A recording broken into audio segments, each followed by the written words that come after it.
Ćao svima ljudi, ja sam Nikola, vi gledate Enius kanal i u današnjem videu nastavljamo naš serijal sa veganskim receptima. Zašto? Jer je petak i Marko opet postoji. I recepti su jako ukusni i relativno su zdravi, dušo ovaj nije baš previše, ali može da prođe. Za današnji recept radimo veganske cookies, pošto u Srbiji ne postoji baš naziv, to je ovdje zovu cookies, oni kao kolači, veliki, američki. Znamo si nešto misli. Da, jesu. Nije. Cookies. Za današnji video će vam trebati mleko koje nije životinjskog porekla. Primjer, ovo je kokosovo mleko, možete koristiti baremovo mleko, sojino mleko ili bilo šta drugo. Brown šećer. Kokosovo ulje, mi smo uzeli ovo organsko kokosovo ulje koje se istopilo na vrućini pa je sad voda, ali kokosovo ulje. Prašak za pecivo, bilo koji prašak za pecivo. Ekstrakt vanile. Šećer u prahu. Kakao prah. I 2 čokolade za kuvanje. Evo nas u drugoj kuhinji, da ne bismo napravili haos tamo i Marko upravo meri koliko brašna imamo jer nemamo vagu. Napravili smo improvizovanu vagu ovdje. Da, dobro ide merenje brašna. Dakle, na početku pripreme uzet ćete crnu čokoladu i ovako ćete kao Marko da je rasparčate na ove deliće. Nakon toga ćete svaki taj komad nožem ovako da podelite prvo na polovine, pa onda još jedne polovine, odnosno na četvrtine i kada završite to treba ovako da izgleda. Sada ćete staviti te čokoladice u činiju i idemo dalje. Na samom početku u činiju po vašem izboru stavit ćete šećer u prahu, izmerit ćete 100 g šećera u prahu. Nakon toga uz to ćete dodati još 100 g brown šećera i dodat ćete 100 ml, to je 100 g kokosovog ulja.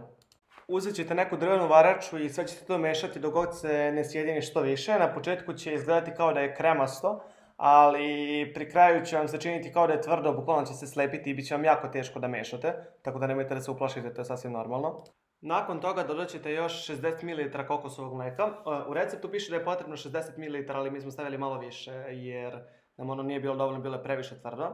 Dodat ćete jednu kašičicu ekstrakta vanile i onda ćete mešati, tada će vam biti najgore da mešate, ja mislim. Prvo meni pa Marku, znači ruke su nam otpale dok to nismo sjedinili. Pred sam kraj dodajte 250 g brašna. Brašno dodajte postepeno, nemojte sve odjednom. Nego prvo dodajte malo pa mešajte dok se to ne sjedini, pa onda tako dodajte dok ne završite sa brašnom. Kao što možete da primijetiti, mi smo malo preterali sa brašnom pa smo dodali još malo kokosovog mleka, tako da ako malo preterate, slobodno stavite mleko koje ste do sada koristili. Pred sam kraj, kada vam sve to deluje ok, dodajte i prašak za pecivo. U suštini možete dodati, pisalo jednu kašičicu, ali smo mi stavili cijelu kesicu, ne može ništa da mu škodi, nadam se.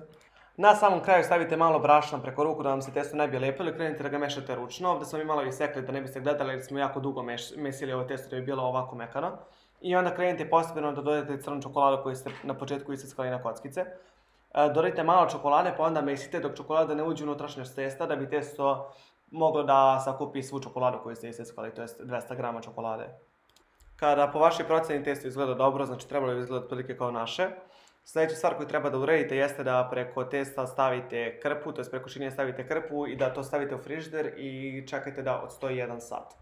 Otprilike 50 minuta nakon što ste stavili testo u frižider, zagrijte renu na 180 stepeni da posle ne biste čekali da se ugreje. Cookies treba da se peku najviše 12 minuta u rerni, mi smo razumeli 15 i desilo se ovo. Tako da budite obazrivi sa vremenom. I na kraju bi trebali da izgledaju ovako. I to bi bilo sve za današnji video. Evo su naši dragi mafini. Sjećam sise kako su mi. I to bi bilo sve za današnji video. Ako vam se video svidao, obvezno da lajkujte da bismo dali da pravimo još ovakvih videa o kuvanju. Nadam se da vam se sviđaju vaši cookies i da vam neće zagorati kao neki naši. Obavezno šerujte video da bi ostali mogli da ga vide, da nam pružite malu podršku. Ako već niste, zapratite nas na Instagramu, stavit ćemo link ovdje i vidimo se u sljedećem videu.